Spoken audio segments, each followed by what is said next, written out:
There is a moment in every life when you decide to rise, to stand taller than your fear, to speak louder than your doubt, to chase the vision that sets your soul on fire. This is that moment. And here, we walk it together with stories that awaken, voices that inspire, and truths that set you free. This is Positive Talk with Kevin McDonald, where hope has a voice, and that voice is yours.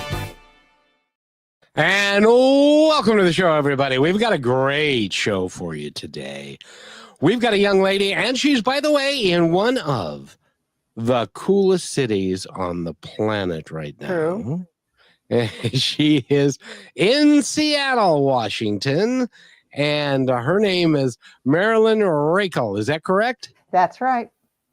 Very nice. And Marilyn has got, boy, I got to tell you, she has got quite a story to tell. And we're going to get into all of that and all the things that she's done. Now, first of all, I want to mention the fact that she is a performing artist. And she started I need to get the name exactly right here. So it is the Seattle International Children's Festival, introducing children to the world of culture through performing arts. She did that way back in 2007. So that was, it's amazing how time flies. Isn't it something? It was a wonderful experience.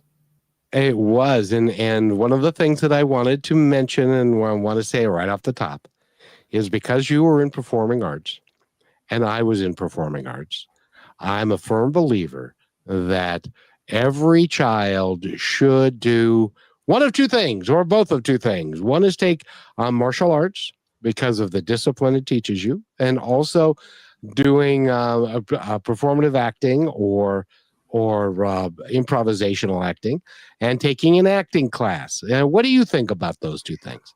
Well, I actually took an acting class in junior high, and it terrified me so much.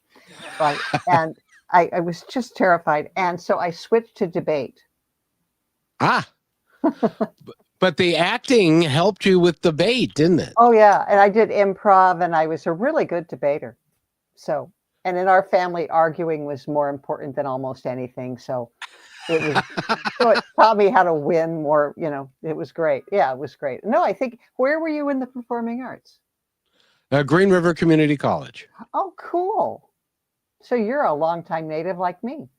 I've been born and bred and raised. Yes, ma'am. And I took acting and did 3 shows. One was Dark at the Top of the Stairs, which is a lesser known one. But then Fiddler on the Roof, I was Lazar Wolf the Butcher. And then Taming the Shrew, I was Petruchio. Oh, my. And I got to tell you, Petruchio, that was 50 pages of Shakespeare dialogue. That was, and I don't remember hardly, it's terrible. I learned the whole thing and I don't hardly remember any of it. The only thing I remember is thus. I have politically begun my reign. 'Tis my hope to end successfully. My falcon now is sharp and passing empty. And that's all I remember from the whole thing. Well, that's fabulous. But that was a long time ago. But anyway, I'm excited to have you here because you've got a book that you've written. It's called Don't Walk Away. And it is a story that I cannot imagine, because my grandmother had dementia. She went through a long time not admitting that she had dementia, but she made it so that she didn't have to say anything or remember anything that she could get called on for it. And it wasn't until she called her daughter one day. She was in an assisted living home, and she had her own apartment. And she called her daughter to say, "There are people in my apartment, and they're talking." And so my aunt, her daughter, went to her apartment, and the TV was on. And she was equating the TV with people being in her apartment. And that was when they determined, well, she's got dementia and she's not going to be able to continue to live alone. So she ended up, and she spent 10 years in a Alzheimer's care unit before she passed away at like 89 or 90. And but that was my experience with that. Your experience was a lot bigger than that. Tell us about your experience with, and we're going to be talking about, if so everybody knows, we're going to be talking about dementia and Alzheimer's, because you had a experience with it like I've never heard of this before, but you have. So tell us about it. Well, first of all, this is a refreshingly pleasant experience with dementia. Although it started out, our family, a lot of the people on my father's side, I mean, nearly all of them in my father's generation and the generation before, all had dementia, and some in mom's. And so mother told us as we were growing up, I have 4 brothers and sisters. She said, I want you to walk away when we get dementia, when we get Alzheimer's. She said, we're not going to remember you. There's nothing you can do. We're going to be fine. So walk away. And we all thought, well, okay, that makes sense. She was in a really, really, really good continuing care facility, Horizon House, which most people can't afford. And so, okay, fine. And then in the early 2000s, she started to develop memory loss. But she was there with Dad, her beloved husband, and 72 years. And so... They were married 72 years? Well, let's see. They knew they were best friends for 72 years. And so, oh my goodness. Yeah, they were tight. And so they were there. So it was fine. And in the meantime, I went off to graduate school. But when I came back, it had gotten worse. And Dad was not well because he was also developing Parkinson's. So, and there were no jobs because it was during the recession. So my brothers and sisters said, okay, we're going to pool our resources and we're going to give you some money so you can be mom's home caregiver. And I said, okay, that was not what I wanted to do. And so I was not a good caregiver because we were raised to know nothing about it.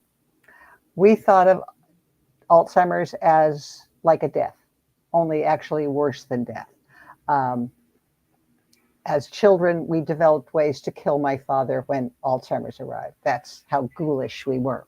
And so I was there and I was not very good. And I took care of the basics, but I was always looking at the clock, always thinking of walking away. And then in 2009, at the age of 89, my father died. And we were not supposed to cry when someone died. That was a rule. Do not cry. And I arrived and I was there, and Mom was also in the same room with Dad after he died. And we thought, should we wake her up? Because she's not going to remember it. But we woke her up and she just, I've never seen grief like that in my life, ever. But you got her, calm down. And she finally went back to sleep. And it was... I saw her the next day and she remembered that Dad had died, and we talked about him and what a wonderful man he was. And then I got there the next day, same thing, talked about Dad, what a wonderful guy he was. And then I got there the third morning and same thing. And she sort of looked at me and we sort of joked. She started to laugh again. I'm not quite sure what happened. And so I then was her connection to the world. And because she was so bored, didn't know what to do when Dad died, I took her to this painting class that they had called Elderwise at Horizon House for people living with dementia. I didn't expect anything. She didn't expect anything. In fact, she thought painting was a stupid thing to do. And seriously, she meant it. I could just imagine her saying that. Yeah. It's oh, what a stupid thing to do. Exactly. But So Marilyn, let me interrupt you for just a second, Sure. because I want you to know that you are being watched in a village in Kenya where you're on the big screen TV And Samuel, greetings, Brother Kevin, watching you live from Kibera slums, Nairobi, Kenya, together with my team and friends. Say hello to Marilyn, and we love this favorite program. They're talking about positive talk. Oh, And every Saturday, he and his team they cook a large meal for about 350 children. And so he's one of our favorite people, and he's starting a school in Kenya for these kids and oh, stuff. And Samuel, next time, if there's a website that we can reference so that if people want to donate to your cause, they can do that. That would be awesome. So, but I just had to get. oh, I wanted to get fabulous. them in. Hi, Sam. Yeah. Hi, Samuel. Yes, yes, indeed. And so, but thank you for letting me do that real No quick. worries. So Mom began to paint. They got her first painting, and I was shocked because it was good. It was really good. Mother didn't remember that it was hers. She didn't remember painting. She never remembered painting. And so I was really interested. So I started going more and more often. And the paintings were always good, but sometimes they were just remarkable. And they cut past my fear, cut past my reluctance. And I was so fascinated by them that I saw the woman that I thought was lost emerge, a woman who was living with wit and invention and joy. And anytime I showed her art to people, their reaction was always the same. They would say, I had no idea. And the art, again, enabled people to get past their fear and to actually consider the fact that a person living with dementia was a whole human being who was doing something wonderful. And that was just remarkable. And I created another organization called the Art of Alzheimer's to share her art with people. And that went on for a couple of years. And so that's when I started to think about writing a book, because I wanted to share Mother's journey with people who, like so many people in this country, think of Alzheimer's as they're no longer here. They're empty shells where someone used to live. They don't have a life worth living. And I used to think that way, and I didn't anymore. It was like, oh, this is amazing. This is exciting. This is fabulous. And I started to get to know my mother again. Oh, that is phenomenal. I have to ask you though, to start this. Alzheimer's or dementia or some form of it was Yeah. in your family in a big Yeah. way. Yeah. What was it like for the folks who hadn't gotten it yet, but knew that was going to be their destiny? That must have been very hard for them to handle, or was it? Well, in our family, well, it depends on your generation. We sort of kept watch, of who was next. And so everybody in my father's side, all his brothers and sisters got it, but they were like 15 years older than he was. It was sort of, we watched, we waited and we watched. And the people who had money were in great shape, and because they had places to go. And I have a few cousins who have it, but it keeps lessening as the generations emerge. So I have a cousin in that family who's 94 years old, who's sharp as a tack, and who looks about 80. She's amazing. I want her genes. And so it's you're watchful. I mean, in my family, it's all about denial. I have one sister who says, I'm never getting Alzheimer's. And I said, well, congratulations. That's fabulous news. Like, and I had another sister who said, Mom left us years ago. And I said, well, if she left, who's there? And I said, I suggested it's someone well worth getting to know. So I was lucky because I got to do this. I got to be her care partner. I learned and learned something every day that enabled me to see the joy in Mother's life and brought joy to me. Nobody else got to do that. So there's still fear that lingers, Sure. which is really a shame because I wish that they could have done that. I wish that they could have gone through that because Mother was just so, Mom lived to 96. She was just so cool. And every day I learned something new, not just about Mom, but about how to live with somebody with dementia. And you'll notice I say dementia instead of Alzheimer's. That's sort of in the biz. We say dementia. It's just what we say. Um, and and because it's less scary, and I think of dementia as a disability, not a disease. And Sure. yeah, so you'll hear me Sure. say dementia. And Marilyn, we need to take a break real quick, but when Okay. we come back, I would love for you to address. I have a relative, and I'm not going to use his name, but Hmm. he's older and he's been diagnosed with dementia of some kind, and it's in the early stages. Hmm. And but I would love for you to talk in terms of the hope that will continue, Yeah. even though it will change him. But we're talking with Marilyn, and your last name again is because I forgot. Raichle. Raichle. Rachel, and she's written the book, Don't Walk Away. And we're going to talk about that also when we come back. So stay with us, everybody. This is just 48 seconds. So just pay attention. Are you looking for your daily dose of inspiration? Stay connected to all your favorite shows, music, and news with the Brushwood Media Network app. From Positive Talk Radio to Greatest Vibes Unplugged and so many more uplifting voices around the world, everything you need is right in one place. It's easy to use, too. Always available and designed to keep you inspired 24 hours a day. Go to brushwoodmedianetwork.com and download the app, and you will always have Brushwood Media available on your smartphone. Download it now and make inspiration and music and conversation part of your everyday.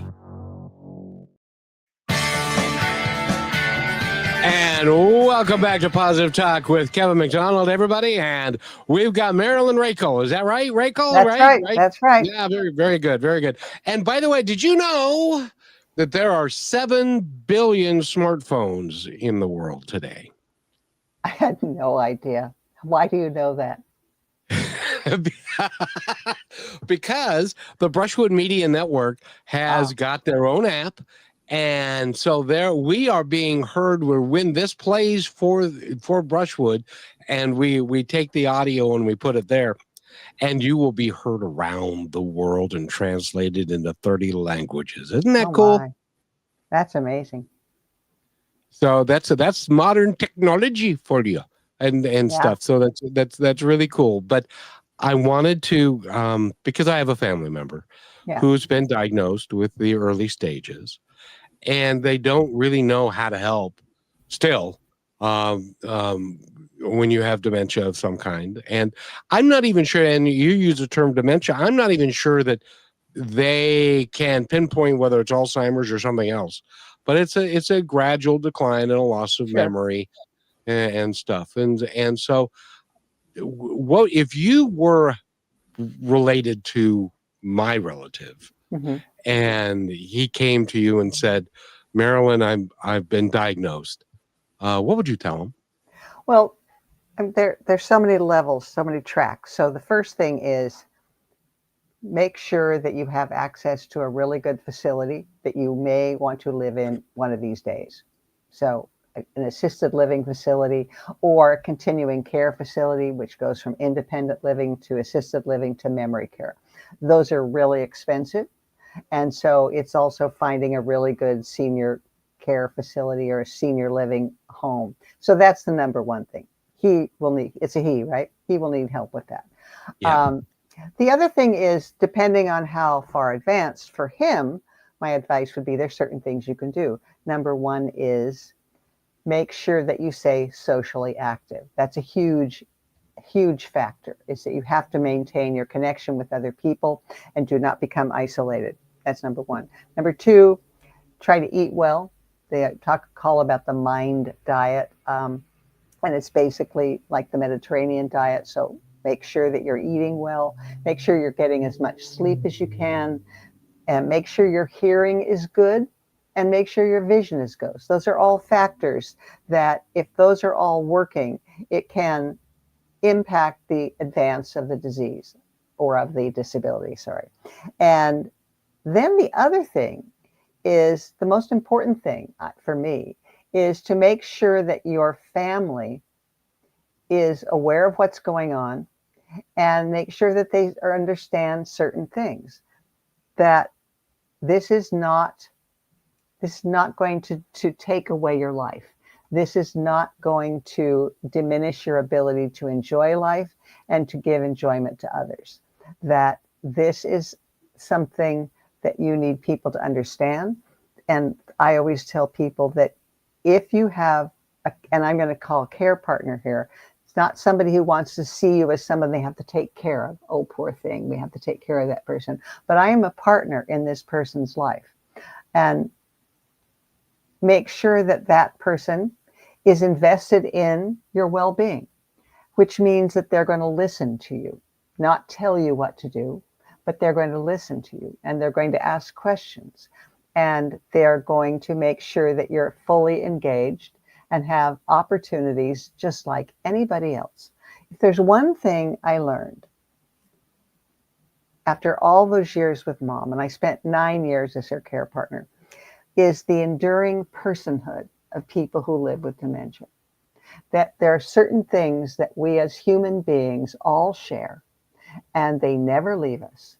And one is the need for friends. One is the need to be of value. One is the need to laugh and to enjoy yourself. And one is to love and to be loved. We're human beings. We share those things. That you, my friend, who is on this journey, are always going to be a whole human being, capable of joy and purpose and friendship. That is brilliant. That is brilliant, because, and you're right. Now, the one issue that he has is he is hard of hearing, but there are ways to help with that. Make sure he wears his hearing aids, right, and stuff, so that he can continue to hear well. And social aspects of this are really, really important, aren't they? Yeah, I mean, it really is. What was one of the great things about a good assisted living facility is that they're in a community. When I first started to see Mom when she lived at Horizon House, I just assumed that of course she looks forward to my visits. I'm her daughter. And then I quickly realized that far more important to me were the people she lived with. That was her new family. Exactly. And fortunately for me, they were willing to accept me as a member of their family. So I had 6 adopted new mothers. And so I became a part of a new family. And so what generated, I began, at the early times, I was seeing Mom once a week. And now I was seeing her every single day. I needed to see her. I had to see her. She was part of my life. And everything that we did together, I did with her companions as well. It was just, and every day I learned something new with them. There was one woman who was from Italy, and every time I saw her, I would give her a kiss on the forehead, and she would turn to me and she'd say, "You are my joy." It's just, we had these routines. It was just, so there is joy ahead in your life, I say to your family member. That is very inspirational. In fact, Samuel says, "Great, this is a very inspirational story. We are listening keenly." And because this is, when my grandmother had it and was in the assisted living home, my parents didn't really know. Nobody trained them Right. on the fact that she was still there. She was still vibrant. She may be changing a little bit, Right. and stuff, but but you roll with it, and you understand that they're still here and they're still vibrant, and they can have. I've often wondered, if I don't remember the bad stuff and I'm thinking only about the good stuff in life that's going on and being able to laugh through it, does it really matter if I can't remember somebody's name? I don't, you know what I mean? Yeah. Well, I had a friend once. She works in the field, and I asked her something about memory loss, and she said, "Oh, that's what Google's for." That's perfect.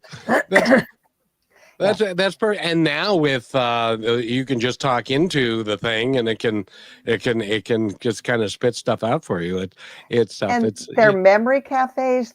Good senior centers have programs. There are all sorts of ways to stay socially engaged. Um, the worst thing you can do is to just get isolated and not see anybody. You forget that you're part of the human race, and we care about you. That we need to see you. And that was one of those things that, because my grandmother lived alone after my grandfather passed away, and her kids were busy, and my dad and my aunt and stuff, so they would visit her occasionally, but she was alone in her apartment a great deal. Yeah. And that's obviously not a good thing, and so she wasn't real social, and she felt unusual because she couldn't remember stuff, and so she self-isolated a great deal. Is that common? Yeah. I mean, I work too much, and I self-isolate myself now, and I keep thinking, oh no, just talking to your work colleagues isn't enough. You need to actually get out and do things. Every Christmas, I bake a ridiculous number of cookies. Last year I made 2,000 cookies, and I give them to 40 people. And so the list keeps growing. People want my cookies, so that's sort of fun. Oh, congratulations. That is a great thing to do, because everybody loves cookies. And these aren't, in fact, at Horizon House where Mom lived, I brought one woman who lived there was 93.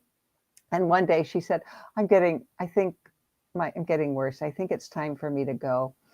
I think it's time for me to die. And everybody there started saying, oh, we love you. The nurses, everybody saying, you're such a great person. And I said, Evelyn, I'm going to make you some cookies. And so I brought her this platter of cookies, these fabulous cookies. These are not chocolate chip cookies. These are productions. And she revived. And all of the women in assisted living decided that my cookies were the secret to a long life. And so whenever I would arrive, Ruby, who was from Atlanta, she would say, get in the kitchen and start cooking. And she'd hand me a plate and say, when you come back, bring it with cookies. So, and in fact, the hardest thing for me was to actually reemerge into the outside world, because I spent so much time with my new family, and they were so much fun, that it was hard for me to sort of, it was almost like creating another life outside.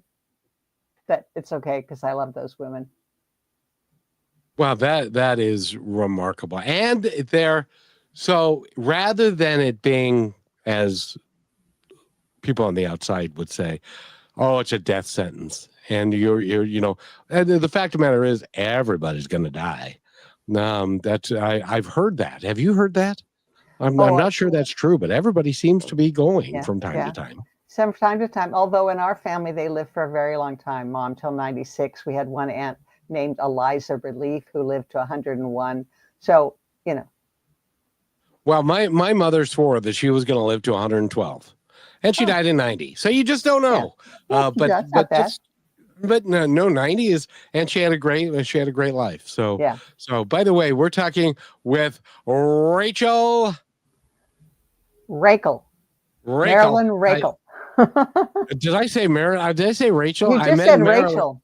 You just said Rachel, but that's okay. I was looking at your last name because I had it in my head that it was Marilyn Raichle, but it's Marilyn Raichle, and she's written a book that is called "Don't walk away. When we come back from this break, we need to take our halftime break. And when we come back, we're going to talk in depth about the book and how it can be so helpful to so many people. Can we do that? Mm-hmm. We will be right back right after this. Stay with us, everybody. You're listening to Brushwood Media Network, the best in syndicated talk, news, and entertainment shows.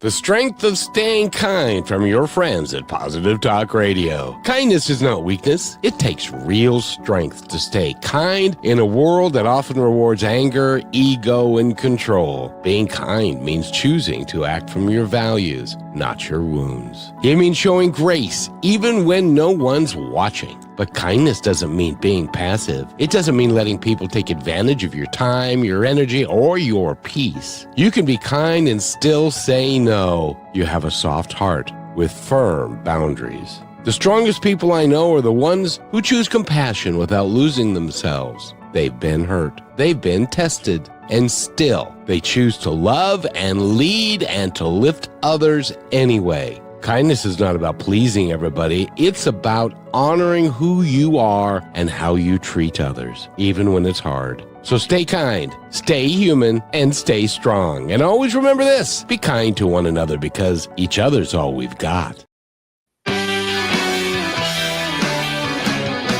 And welcome back to Positive Talk. By the way, we're talking with Marilyn Raichle. And by the way, I got to tell you, has anybody ever told you that you are a kind soul? When I give them cookies. I'll bet you. How long does it take you to bake cookies for 40 people? Takes about 2 months because I don't do it constantly, and you need access to a really, really big freezer. It's a process.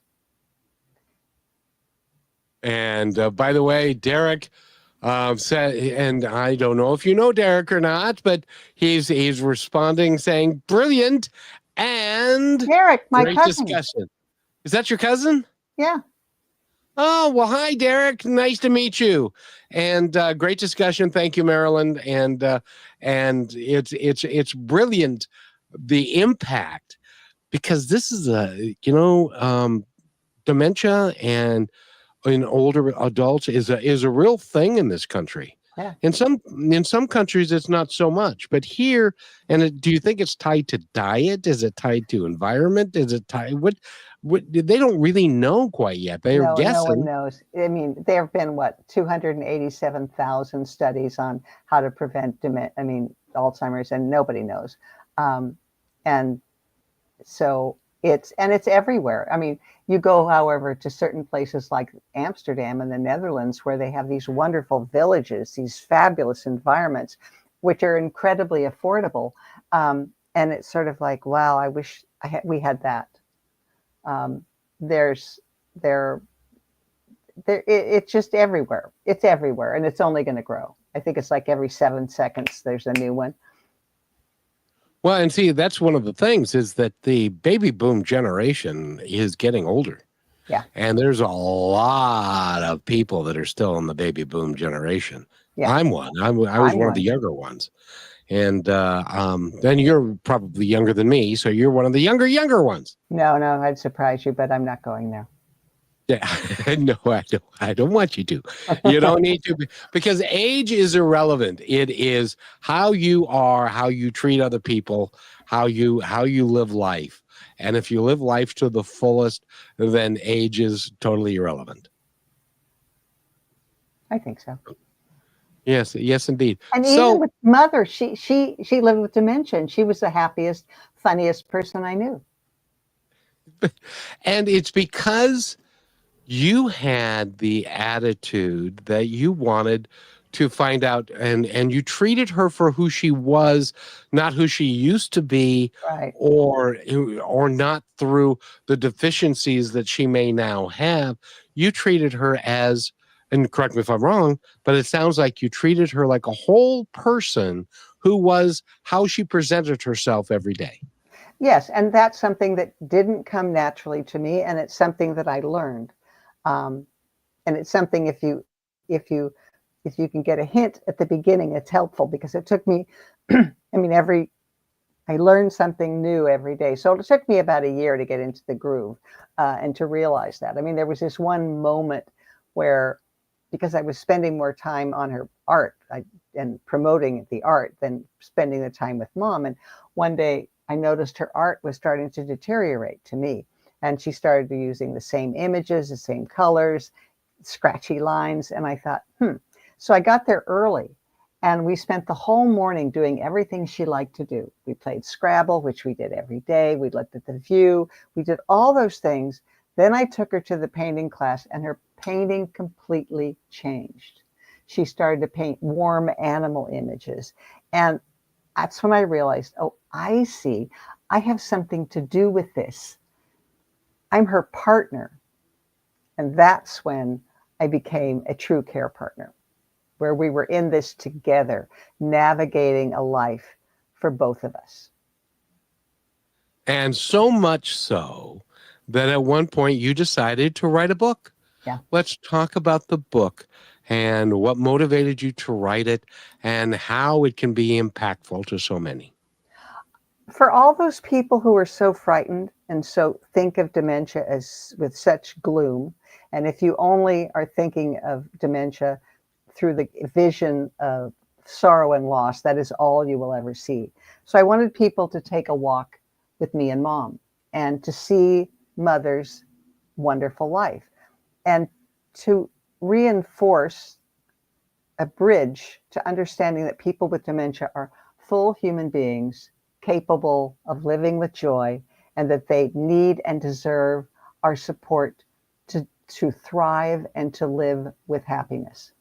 And that's why I wrote the book. I thought if the art can reach people that discussion won't, because I don't want to talk about it. I don't want to talk about it, but I will look at the art. The art's fabulous. So that's why I wrote a book, and it's filled with Mother's art. And it's all about my journey from before Mom began to paint, from Mom painting, and then what that whole long journey we had together.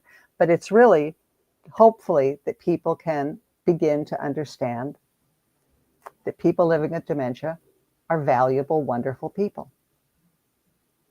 You know, I was just thinking, and help me with this, and you know, there are lots of people that are getting older that are just living on Social Security. Yeah, scary times. Yes, and they don't have the resources to necessarily be able to go to a home where they're offering these services, and they end up either living at home alone until then something happens, and then they have to go to a place, or they fall, or there's something that happens. I would love to see this country, because we have the financial ability to do it, to make sure every life is completed in its entirety, so that everybody can live to the best of their ability throughout, rather than people who don't have the means, because that would be a horrible existence, wouldn't it? Well, and yeah, it's terrifying. And that I'm not afraid of dementia. I'm afraid of living in a squalid snake pit. That's what terrifies me. That the goal is, we need to understand and embrace people, all people, and to ensure that people who live with dementia can truly live. That's the big challenge of our day, because we are not, until we actually believe and understand that people who live with dementia are valuable human beings, we're not going to do that. We're going to say, oh, well, it doesn't matter. We need to understand that. And how do you do that? You tell a story. You enable them to see that person living with joy. And it's the most important thing I can think of to do, is to support that, because we are all going to be there. I'm going to be there. I'm one of the people who worked in the arts and didn't buy a house in Seattle. So that's what scares me. In fact, because I have a ghoulish sense of humor, I actually own the domain for Squalid Snake Pit Senior Care. I've never. Say that again. That's remarkable. It has That's wonderful great. alliteration. Squalid Snake Pit Senior Care. But that's what scares me. I've never done anything with it, but I own it. I've owned it for 4 years, that domain. And so that's what scares me. And that's what we need to work on. And that's why I wrote the book.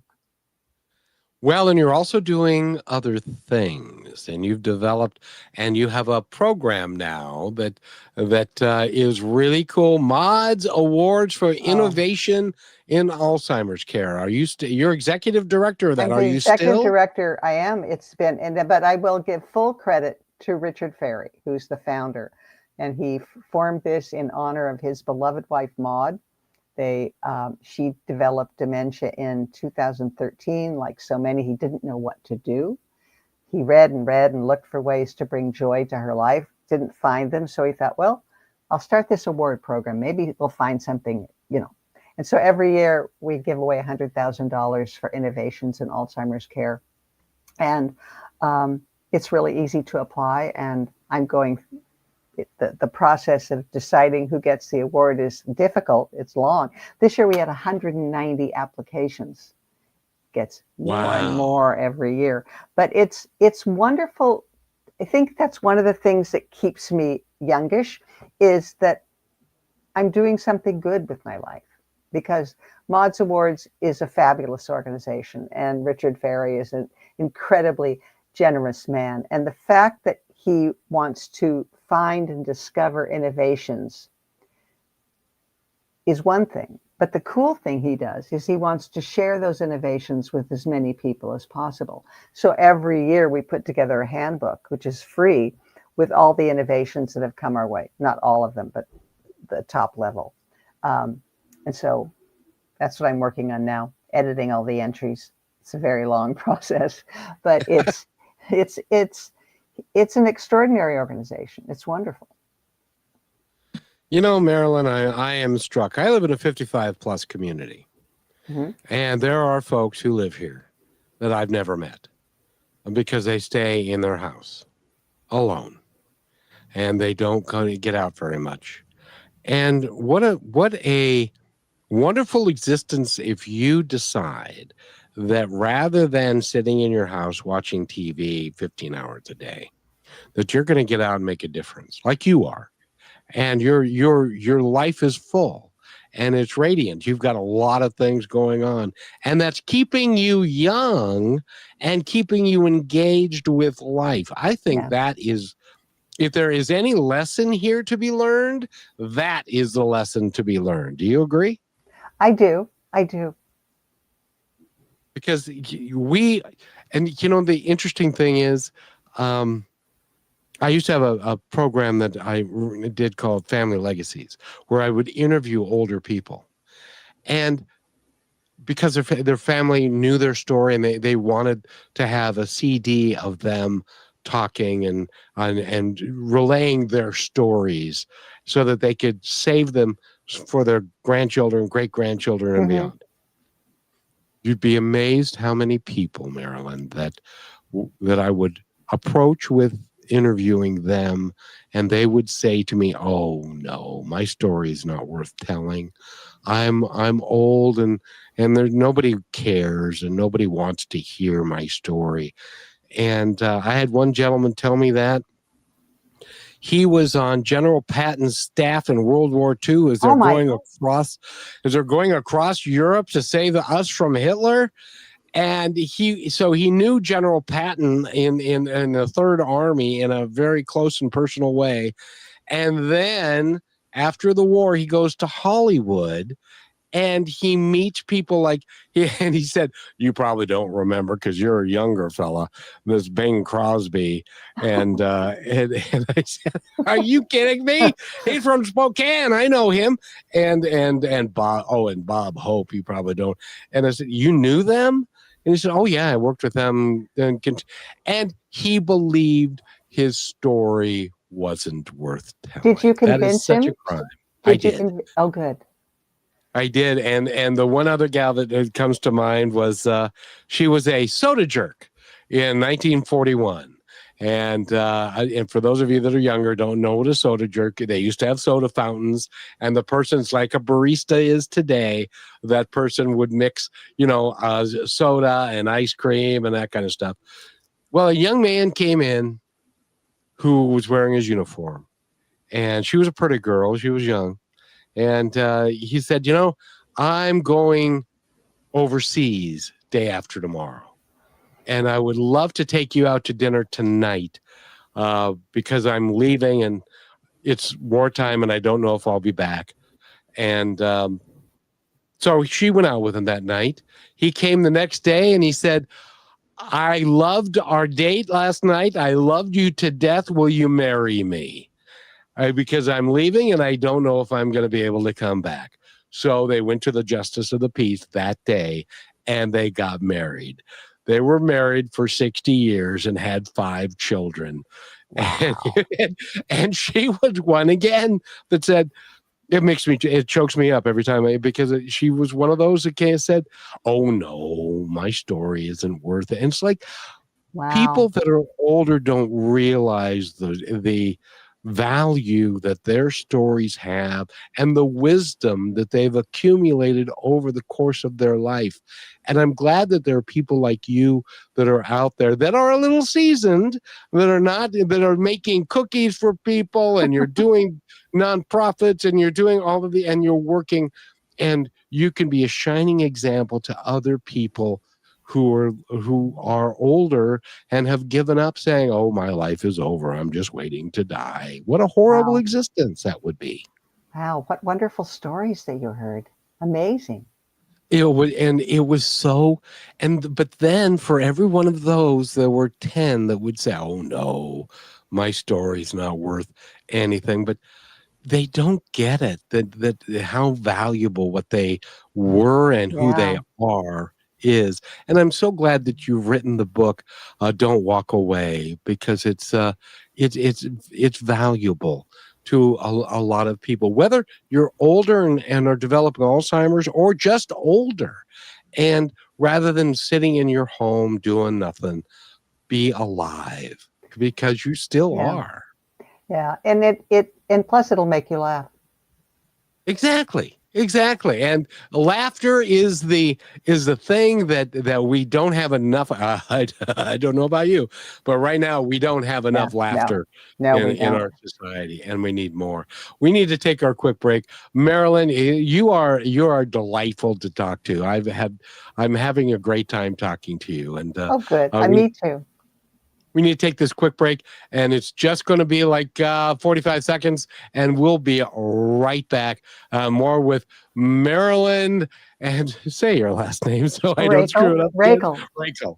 And Marilyn Raichle, she's written the book, Don't Walk Away. And it's a story of her and her mom, who she was not the caregiver, she was a care partner. And that is a fundamental difference. We will be right back in, 30 seconds or so. So stay right where you are. Here's another point to ponder by Positive Talk Radio. A woman spent years hating the reflection in her mirror. One day, she whispered, I am enough. Day by day, her reflection became her friend. Self-love begins with the words you tell yourself. Speak gently, because you are listening. This is brought to you by Positive Talk Radio, where stories of hope come alive. And welcome back to Positive Talk with Kevin McDonald, everybody. And Marilyn Raichle is with us. I remember now. Very good. See? Yeah. And I play that because I want everybody to recognize that the stories to tell yourself, the things that you tell yourself matter. And if you tell yourself that you are young and you are vibrant and you have got things to do and places to go and people to see, you'll stay young until the day when the good Lord decides that they're going to take you home. Mother always thought she was 26. I would ask Mom, say, Mom, how old are you? And she'd say, oh, about 26. I just love that. And I gotta tell you, Marilyn, that one of the things that I do this show, and I've talked about it in the past, but it bears repeating, is my dad was an executive with Nordstrom for 30 years. Hmm. He was, now you've been in Seattle, Oh. which is where Nordstrom was founded. Yeah. He was a manager at the old university store and the old Bellevue Square, excuse me, when it was just a shoe store. And then they bought Nordstrom Best and it exploded into this big thing. And he had got a lot of profit sharing. And when he was 60, he was having lunch with one of his coworkers, and this coworker, and he said to him, "You know, I'm thinking about maybe retiring in a couple of years." And his coworker turned out not to be a great friend of his, because the next day he went into work, and Bruce Nordstrom, who was one of the Nordstrom brothers at the time, was in his office, and he gave him a package, and he said, "Jack, it's time for you to go." Oh my And goodness. here's a package for you. And so my dad was known as Mr. McDonald. He was head of all of children's shoes for a period, all of ladies' shoes for a period. And he was the guy that when he walked into a department, everybody would say, "Mr. McDonald's coming. Mr. McDonald's coming. We got to prepare. We got to make sure it's right. And the displays look good and it's dusted and everything's good."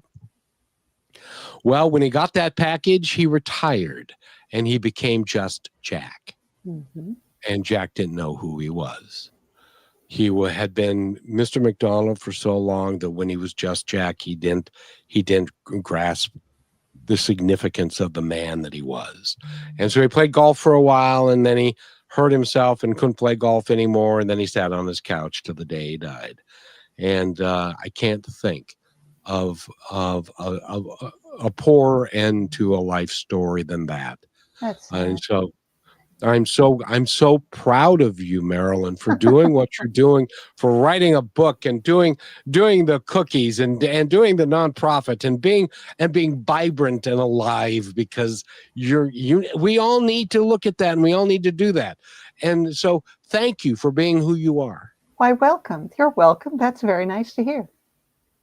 Well, it's so true, because if everybody had that attitude, things could be a whole lot different here than they are if everybody was wanted to. And to see, that was the thing. I asked my dad, "Why didn't you volunteer?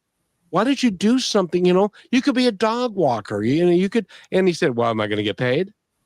And I said, "Well, volunteer means probably not." And he said, "Well, if I don't get paid, I ain't doing it." And it's like, oh, come on, do something. And so, but that was the mindset that he had. And I'm hoping that the stories of people like you can change that mindset for more people, that they can do something vibrant, because they're not dead. They're still alive and they still can do stuff. That's true. Excuse me. So I would love for you to talk on that for a little bit, and to give those folks that are a little older in our audience a reason for hope and a reason to live every day strongly and vibrantly. It's interesting. Pete Buttigieg was in town a couple of weeks ago, and one of the questions was, "What gives you hope?" Actually, that was my question. What gives you hope? And he said, it's the mere act of working for something you believe in that can give you hope. That it is discovering what matters to you. And it could be looking at the sunset every day. It could be drawing. The arts are really good. It could be singing. It could be walking. It's doing something that gives you purpose. Could be baking cookies. It's purpose. That's what Mother always wanted. She wanted purpose more than anything. And something that was once so abundant in her life that was now lacking. And that if you have purpose, if you have something that you're working for or towards, or that matters to you, you have hope in your life. You can have joy in your life. And it can be just for you. It could be drawing, it could be painting, it could be working with other people, but find something that matters to you and do it. That's all I really And that's why, as an example, I do 10 podcasts a week. Mhm. I have a little team, and I'm going to do this for as long as I can because it's my purpose. And you're right. If you have purpose, and that purpose can be anything, Right. it can be, as an example, going into there's a group in town. They're Pause with Cause. Oh yeah. And are you familiar with them? I've had 4 dogs. Yeah.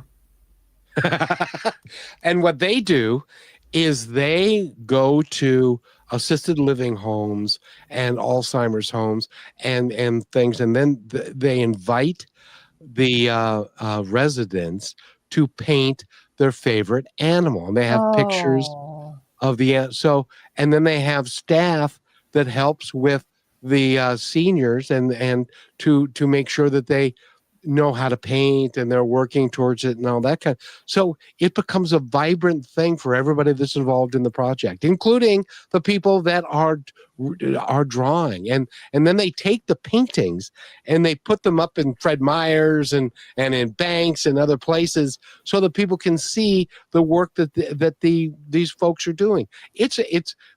That is a really cool thing to do as well. And that's really important because once somebody else sees that, that enlightens the person who's seeing the art. That the Yes. person, yeah. So that's really important too. I mean, art, music, dance, all those things, but art is particularly close to my heart because of mother. But and singing, she loved to sing, but she'd forgotten all of the songs. But if I started one, she'd join in, and the words would come back to her.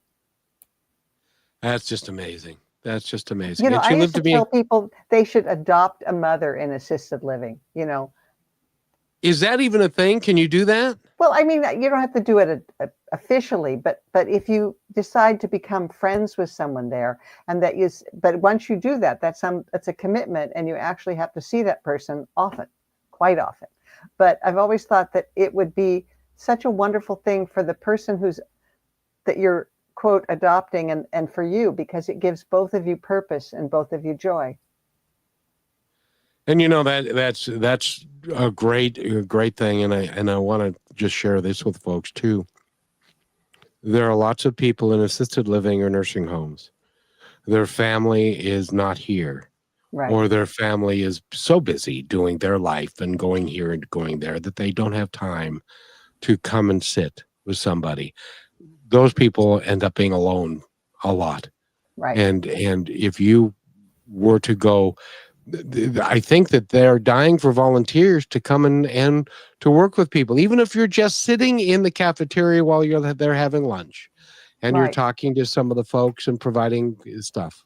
Well, here's something I did. I started, this is about a few years in, I started giving shoulder massages to people. And I would always ask first because they wouldn't know what a shoulder massage was, but they'd see the person next to them going, ah. And so I would do this every day. I would give shoulder massages to people. And one day I got the best compliment of my entire life. Gloria came up to me after a shoulder massage and she said, "Do you tuck your wings in a handkerchief when you're not here?" What a wonderful thing to say. But yeah, and it was just it could be as simple as that. It was just, but it made people so happy, and it made me happy.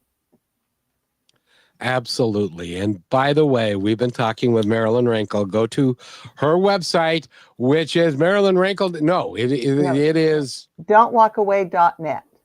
Don'twalkaway.net, and go there and get the book. And you can get it at Amazon or anywhere else. But if you got a little itty bitty bookseller that's in your town, go there, have them order it, and say, "Why don't you order a dozen of these?" Mhm. Because this can then be on the shelf, and there are people that need to hear this and need to read it. So, Marilyn, thank you so much for being here. Oh, I have thank you. I had such thoroughly a good time. enjoyed it. I'm so glad. And Yeah. you continue doing what you're doing, I and will. because isn't there a point in time when you now recognize you have no choice, but you have to continue to do what you're doing? Well, number one, I need the money, so I don't have to live in a squalid snake pit senior home. But the other thing is, yeah, I mean, it gives me purpose. It gives me joy. It's what I do. Thank you so much, Marilyn, for being here. Thank you. Have a great day, everybody. And be nice to somebody. Be kind to everybody. And we'll see you next time. Thank you for being part of Positive Talk with Kevin McDonald, where stories inspire and voices remind us of what truly matters. May today's conversation give you hope, courage, and a reason to keep moving forward. And just remember, till next time, be kind to one another because each other's all we've got.